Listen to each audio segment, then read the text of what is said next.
Lennox was in disgrace. Aside from handling scrap trains, he had been part of a construction project to build canopies for every station, and he complained bitterly to no end. This is unbefitting of an engine like me! At the same time, the railway had also gained a very profitable contract. The railway was to deliver shipments of coal all across the UK and beyond. It was all hands on deck for this job, and most of the diesels handled this train as they were the ones who handled the Summer Lakes goods traffic. However, they couldn't always be there to cover the coal trains. One morning, Mr. Waters came to the sheds to see Merrick and Isla before their day's work began. Good morning, you two. I have a very important job for you both. For us, sir? What is it? There are several coal deliveries that need to be taken to the docks today. Most of the diesels are on other goods trains today, so I'm relying on you two to handle these coal trains. Michael's already at the mine shunting, and Midge is at the docks. This whole operation will take at least 2 days to complete, so I'm putting my most trusted goods engines in charge. Can I trust you two to get the job done? Yes, sir. Perfect. Now I advise you two get straight to work. The coal trains aren't going to move themselves. Well, you heard the big man. Let's go, Isla. And with that, the two engines set off to collect their brake vans.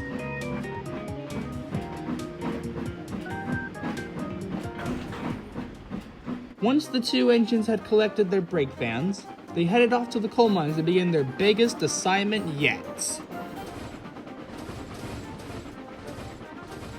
As they headed along the line, Merrick could tell that Isla was worried. He knew something was up, so he decided to ask her what the problem was. Are you alright, Isla? Is something the matter? I'm really concerned. I mean, the largest order this railway has had yet. I'm worried we won't be able to handle it all by ourselves. I wouldn't be too concerned. After all, we've handled this railway's goods traffic for over 4 decades. We should be fine. If you say so. Eventually, the two engines arrived at the coal mine.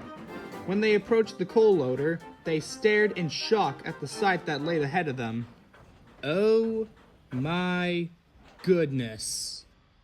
There were coal trucks everywhere, all lined up in rows that took up all but one of the through lines. I stand corrected. We need to deliver all of this? How do you think I feel? I've been shunting this lot for nearly 3 hours. Sorry, Michael. It's fine, Isla. Don't worry about it. So, Michael, what's the plan exactly? The plan is for you two to alternate between taking the trains to the docks.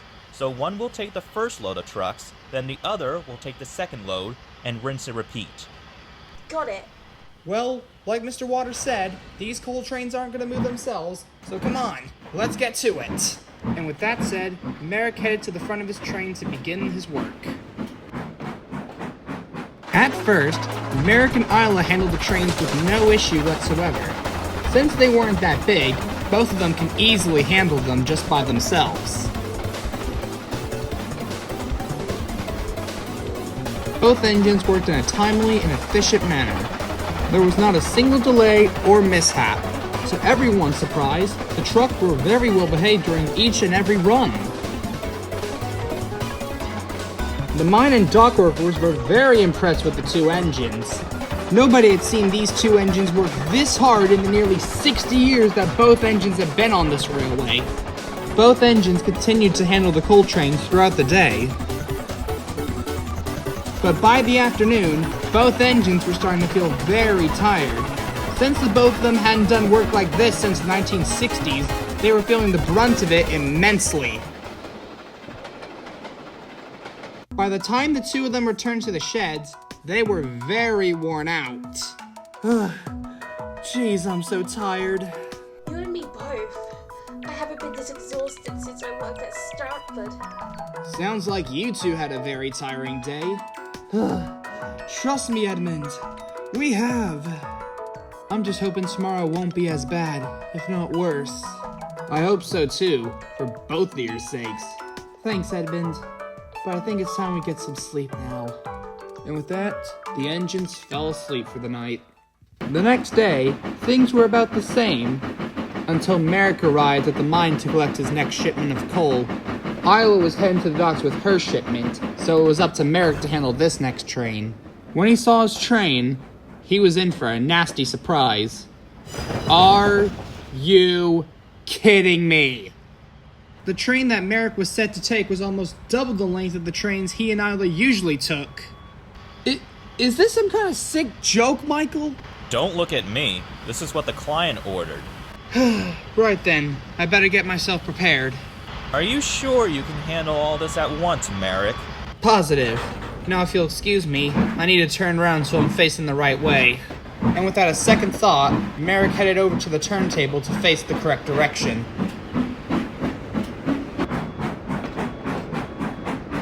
Once Merrick was turned around, he shunted his brake bin on the end of the train, then ran round to the front of it.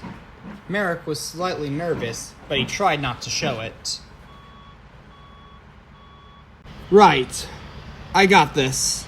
I really don't think you can pull this lot by yourself, dude. Michael, I told you it's fine. My class has been handling the heavy goods on this railway since before the grouping. I've got this. Trust me. Just then, the guard blew his whistle, and Merrick set off. Well, he tried to, that is. The sheer weight of the train was causing Merrick to strain badly. Come on! Get moving, you little... While Merrick was struggling with his train, Isla had just returned from the docks. When she saw Merrick, she was bewildered to see him trying to take a train that was far beyond his capabilities. She called out to him to see if he was alright. Are you okay, Merrick? Yeah, I'm fine, Isla. Just having a bit of trouble getting this train moving. Just need a bit more grip to get it moving and... Merrick, it's okay to ask for help, you know. I know. It's just... I don't want to let Mr. Waters down. I don't want you to be taken away from your work just because of me. I understand, but you shouldn't overwork yourself. Yeah, you're right. But still, how are we going to get this train delivered without disrupting the schedule? Say, Michael, when's the next shipment of coal due out? Well, besides these few trucks, the next major shipment isn't due for at least 2 hours. Perfect! We could add those trucks to this train, so we could double head it to the docks. Thank you so much, Isla. I owe you one, really. That's quite alright. Now come on, let's get this train delivered. And with all that said and done, Isla headed to the turntable to get herself ready.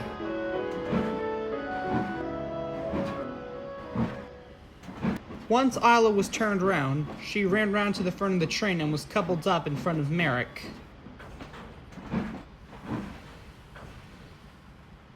Once everything was checked over, the guard blew his whistle, and the two engines set off with their heavy train. Both engines pulled as hard as they could, but eventually, together, they got the train moving and headed down the line to the docks.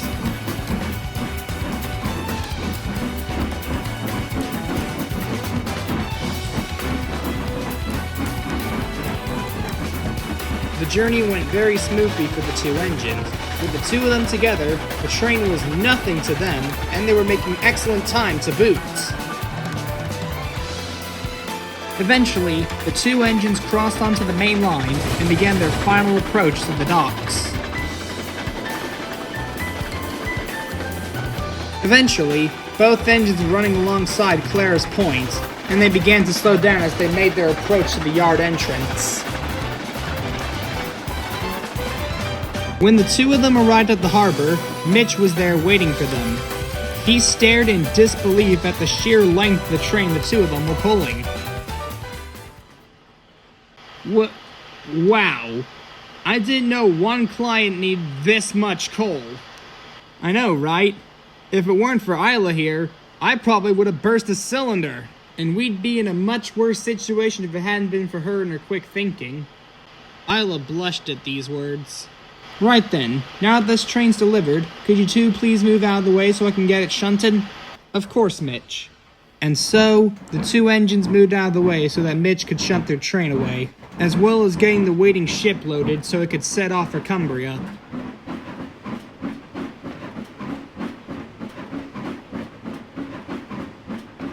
After that whole ordeal was done, the rest of the day was very easy for Merrick and Isla.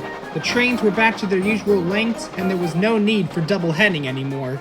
Both engines worked tirelessly to get the last few shipments delivered, and by the end of the day, the entire job was complete. The coal mine's foreman came out to see the two engines to praise them for their hard work. Well, I have to say, I'm very impressed with both of you. You've both done very well these last 2 days. Myself and Mr. Waters are very proud of you. Both engines looked at each other and grinned. They had done it. The hardest assignment they had was finally over. As the sun was beginning to set, both engines headed back to Summerville Sheds for a well-earned rest. As the two engines passed through Pomon Station, Isla spoke up. You know, Merrick, you make quite the team. You're right there, Isla. After all, we mixed traffic engines gotta stick together. The two of them continued to chuckle as they headed over the viaduct. After the events of that day, they were truly an unstoppable duo.